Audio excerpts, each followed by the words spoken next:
हाँ जी, तो स्टूडेंट्स ये रही हमारी प्रॉब्लम नंबर 3.39 जिसमें वो कह रहे हैं कि फाइंड कीजिए वी नॉट को यूजिंग नोडल एनालिसिस टेक्निक। तो सबसे पहले हम नोड आइडेंटिफाई करेंगे।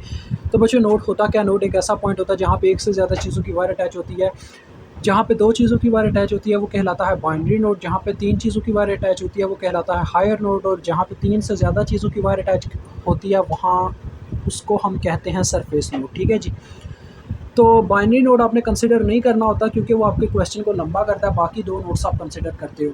तो सबसे पहले नंबर पे देखो बच्चों, ये मेरे पास एक हायर नोड है जहाँ पे 3 चीज़ों की वायर अटैच हो रही है, 2 रेजिस्टर्स, एक वोल्टेज सोर्स की। तो लिहाजा यहाँ पे मैं V1 के नाम से वोल्टेज ले लूँगा। ठीक है जी। उसके बाद ये मेरे पास एक हायर नोड है जहाँ पे 3 चीज़ों की वायर अटैच है, 2 रेजिस्टर, एक वोल्टेज सोर्स, तो यहाँ पे मैं V2 के नाम से वोल्टेज ले लूँगा।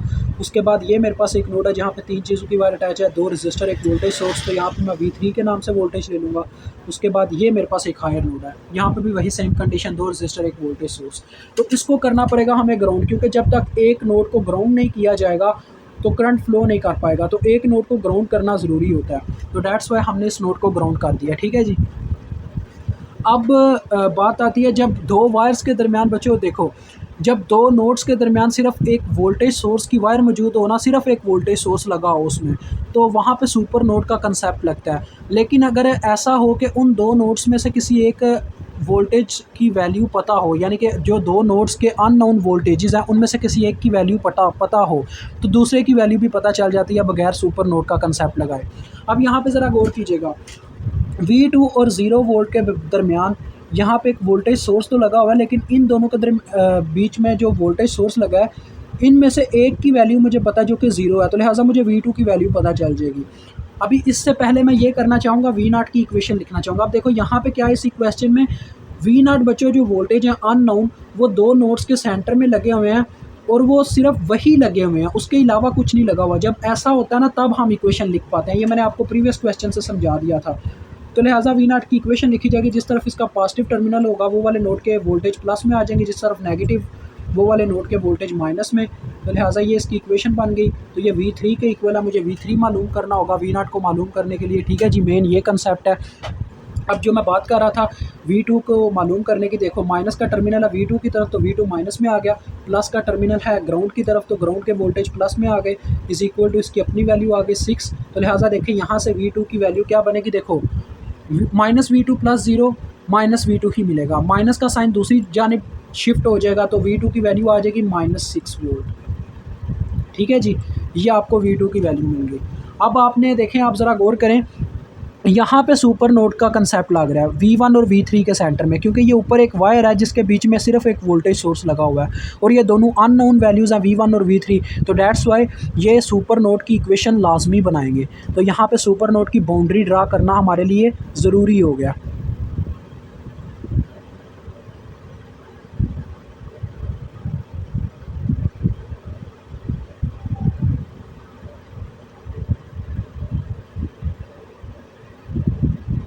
तो ये मैंने सुपर नोड की बाउंड्री ड्रा कर दी है। ठीक है जी। अब पहले सुपर नोड की बाउंड्री जो है वो इस वायर का निचोड़ निकालेगी, जिसकी वजह से सुपर नोड का कंसेप्ट लग रहा है, यानी कि इस वायर का पहले जो सोल्यूशन है वो निकालेगी। जिस तरफ इसका पॉजिटिव टर्मिनल है वो वाले नोड के वोल्टेज प्लस में, जिस तरफ इसका नेगेटिव टर्मिनल है वो वाले नोड के वोल्टेज माइनस में, इज इक्वल टू इसकी अपनी वैल्यू।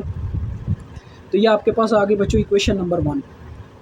अब इक्वेशन नंबर 2 आप कैसे बनाओगे, सुपर नोड के ऊपर KCL लगा के। सुपर नोड के ऊपर का मतलब है यानी कि वो वायर्स जो रह गई हैं सुपर नोड की बाउंड्री के अंदर, उनके ऊपर KCL लगेगा, यानी हम उनकी करंट्स लिखेंगे। तो आपने लिखना है apply KCL at super node.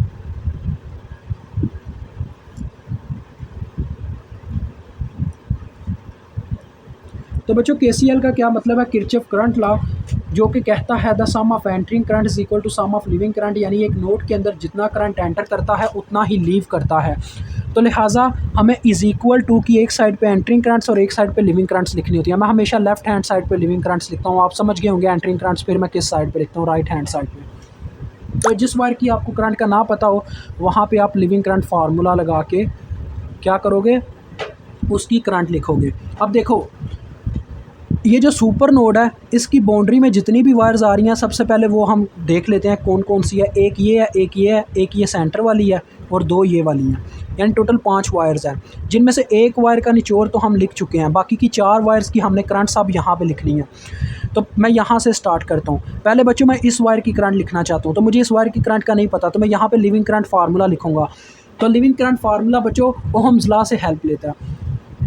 यहाँ से मैं करंट को लीव करवाऊंगा इस नोड में से, तो जिस नोड में से आप करंट लीव करवाते हो उसी वक्त उस नोड के वोल्टेज लिख के आगे माइनस लिख देना होता है। तो V1 माइनस आगे यहाँ से करंट लीव करती हुई जाके 0 में एंटर करके V1 माइनस 0, और जितनी रेजिस्टेंस रास्ते में वो आगे बटे में। ये इसका फार्मूला है लीविंग करंट का। अब इसकी तो आप लिखवा सकते हो, क्या लिखी जाएगी बच्चों, यहाँ पर मैं लीव करवाऊँगा तो V1 माइनस जाके V2 में एंटर, यानी V1 माइनस V2, और जितनी रेजिस्टेंस रास्ते में वो आगे बटे में। अब बारी आ जाती है इस साइड की, क्योंकि ये इस साइड को तो हमने कवर कर लिया, इसमें भी दोनों वायर्स जो हैं वो अननोन करंट्स हैं, तो लिविंग करंट फार्मूला ही लगाना पड़ेगा। यहाँ से करंट को लीव करवाऊंगा तो सिंपल आ जाएगा V3 minus V2 over 1K। फिर इस वायर की बात आती है तो वही V3 minus 0 over 1K is equal to 0। Entering current तो है ही कोई नहीं इसमें। अब बच्चों इसका एलसीएम देखें 2K बन रहा है, तो मैं 2K से ज़रब देके इसका बटा कैंसिल आउट करूँगा ताकि मेरे पास ये इक्वेशन सिंपल हो जाए। यहाँ पे 2K ज़रब हुआ, किलो किलो से कैंसिल, सिंपल 2 ऊपर मल्टीप्लाई। यहाँ पे भी देखो 2K से ज़रब खाने के बाद पूरा कैंसिल, तो ऊपर वाले number as it as 2K से ज़रब 2 ऊपर मल्टीप्लाई, यहाँ पे भी वही 2 ऊपर मल्टीप्लाई इज इक्वल टू 0। आपने मल्टीप्लाई करके दिखाना नहीं होता, ये सारा माइंड में करना होता है, बस ये लिखना होता है किस नंबर से मल्टीप्लाई कर रहे हो। अब V1 वाले इकट्ठे करते हैं, देखें 2 और 1 3 V1, फिर V3 वाले पहले इकट्ठे कर लो, ये देखो 2V3 4V3। मैंने V2 को क्यों नहीं इकट्ठा किया बताता हूँ, ये देखो minus V2 minus 2V2 minus 3V2 बन रहा है ना। अब V2 की वैल्यू हमें ऑलरेडी पता है, तो इसको उठा के हमने दूसरी साइड पे ले जाना, क्योंकि वैल्यू पुट करके हम एक कांस्टेंट बना लेंगे, तो डेट्स वाई इसी वजह से मैंने V2 को मेंशन नहीं किया। तो इज इक्वल टू वाली साइड पे मैं लेके जा रहा हूँ, देखो माइनस 3V2 आ रहा है ना, तो दूसरी जानिब जाके 3V2 बन गया। तो V2 की मैं वैल्यू पुट कर देता हूँ 3V2 की वैल्यू पुट की जो कि है -6, तो ये ऐसे आ गई। तो ये आपके पास आ गया 3V1 plus 4V3 is equal to -18। ये आपके पास इक्वेशन नंबर 2 आ गई। अब हम इसको लिखेंगे मैट्रिक्स फॉर्म में, ठीक है जी। मैट्रिक्स फॉर्म में कैसे लिखते हैं ये तो मैं आपको बता देता हूँ, लेकिन कैलकुलेटर पर मैट्रिक्स फॉर्म को कैसे सॉल्व करते हैं ये आपने सीख लेना है हमारी एग्जांपल नंबर 3.1 की वीडियो से। तो इनके पहले आपने वेरिएबल्स के साथ जो कांस्टेंट लिखे होते हैं वो लिखने होते हैं यहाँ पे, ठीक है जी। फिर इनके वेरिएबल्स लिखने होते हैं कॉलम वाइज, फिर इज़ इक्वल टू वाले नंबर्स। मैं इनको सॉल्व करके आपको बताता हूँ V1 की क्या वैल्यू है और V3 की क्या वैल्यू है। तो लें जी, ये इस तरह से आपको कैलकुलेटर वैल्यूज़ दे देगा। ये फर्स्ट वैल्यू है अपने पास है V1 की और दूसरी V3 की। V1 की वैल्यू आई है जी 4.3 वोल्ट, ठीक है जी, और V3 की वैल्यू आई है -7.7 वोल्ट।